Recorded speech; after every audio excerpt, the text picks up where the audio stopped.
Փաշինյանը մի հայտարարություն արել, մեջբերեմ, կարևոր է նաև անհետ խորհրդանոց ճակատագրի պարզաբանումը եւ երկարատև կոնֆլիկտի հետևանքով անազատության մեջ հայտնված անձանց խնդիրների հասցեագրումը, խոսքը Բաքվում գտնվող գերիների մասին է։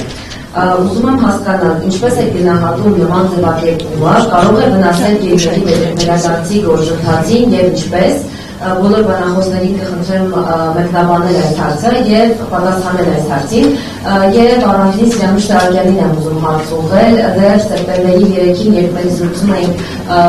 Կարմիր խաչի միջազգային կոմիտեի Բաքվի գրասենյակի փակման մասին փորձում էինք այլընտրանքներ գտնել ինչպես տեսակցեն գերիներին եւ նշեցիք, որ Շվեյցարիա պատասխանատվություն է հայտնել, բայց գործի անցնելու համար պետք է կառավարությունը դիմի եւ դուք հարցում եք ուղղակի կառավարություն տեսնելու թե ինչ փուլում են, դիմում են, ուզում եմ հասկանալ այդ հարցմանը պատասխան եղավ թե ոչ, շնորհակալություն։ Շնորհակալություն հարգելի լրագրող, երևի դուք մի փոքր ուշ եք եկել, որովհետեւ ձեր կոնե առաջի հարցի վերաբերյալ մի քանի անգամ բանախոսները խոսել եւ անդրադարձել են, բայց եթե դեմ չեն կարող են պատասխանել, խնդիր չկա եւ նաեւ երկրորդ հարցին Տիկին Սարգսյան խնդրեմ մեկ էլ տեղեկացնեմ որ պարոն Կիրակոսյանի հետ նախնական պայմանավորվածություն կար որ ինքը 1 ժամից ավել չի կարող մնալ ուստի համաձայն պայմանավորվածության այլ հանդիպում ուներ դրա համար ինքը լքեց մեր քննարկումը Վստահության պարզաբանեցինք, որ այստեղ անազատության մեջ պահվողը խնդրահարույց չէ եւ այն ներառում է գերիներ, ռազմագերիներ, քաղաքական բանտարկյալներ, կարևոր էր գոնե կոնֆլիկտի հետ կապելը անազատության մեջ գտնվելու հանգամանքը, որ չստացվեր, որ ներպետական խնդիրներով, սովորական ինչ-որ հանցագործության համար դատապարտված անձանց կամ կալանավորված անձանց խնդրի մասին ենք խոսում, այսինքն կոնֆլիկտի հետ կապը ես եւս կարևորում եմ, խնդրահարույց եմ դիտարկում անազատության բնույթի վերաբերյալ գնահատական չտալը։ Մենք բոլորս գիտենք, որ անազատության մեջ պահելը իրավական հիմքեր չունի, այն արհեստական է, ուստի նաեւ ապօրինի է, ոչ օրինական բնույթ ունի եւ հենց ոչ օրինական բնույթն է, որ առաջ է բերում անհապաղ ազատ արձակելու, վերադարձնելու պարտականություն։ Սա այդ մասով անհետ կորածների խնդիրը նշեմ, որ այն միակ մարդասիրական հարցն է, որը թերևս ամրագրում է ստացել նաև խաղաղության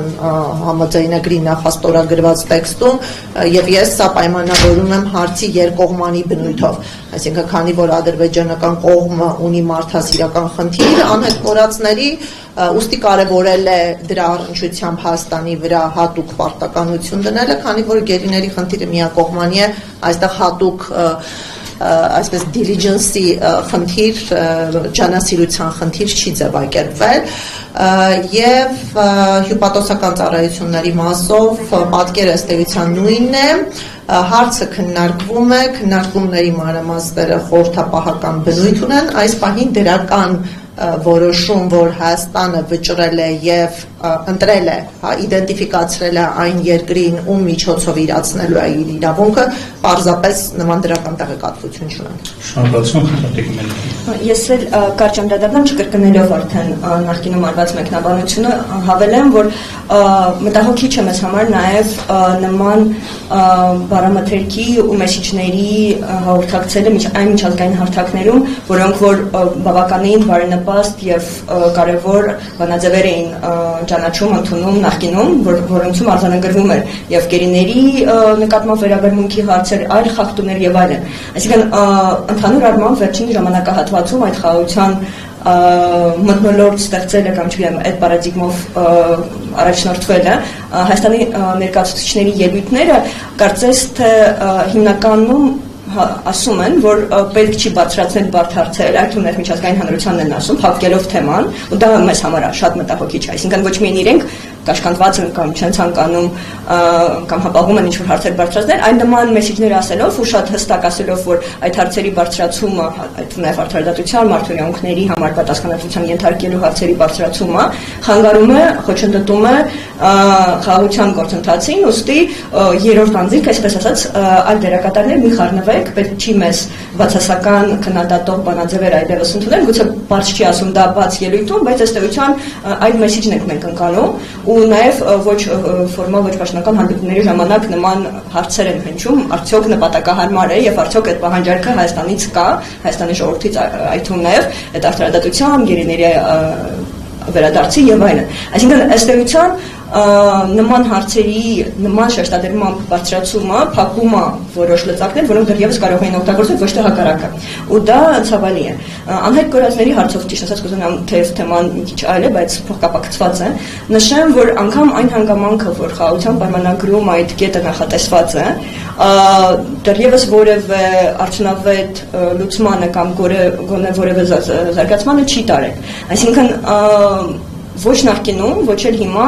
խոսքից գործի ոչ մեկ չի անցնում։ Այսինքն սպասել, որ պայմանագիրը մի օր կստորագրվի, ինչ որ հանձնաժողով կստեղծվի ու այդ հարցերին նոր կսկսեն անդրադառնալ, իրականում անիրատեսական է եւ նվազեցնում է այն հնարավորությունները, որոնք որ գոնե օր առաջ եթե փնտրեն, հասկանանք ճակատագիրը ինչումներ եւ այլն։ Այսինքն եթե Ադրբեջանը միջազգային հարթակներում եւ ՄԻԵԴ-ում եւ մեր հարցումների հիման վրա հարուցված է գործընթացներում ՄԱԿ-ի բռնի անհետացման հարցերով աշխատանքային խմբում, քննարկումների ժամանակ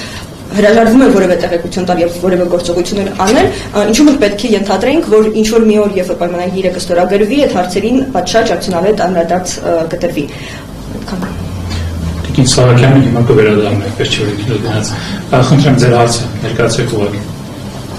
Պարոն Վարդանյան, բանավանային կայք, բանախոսները իրենց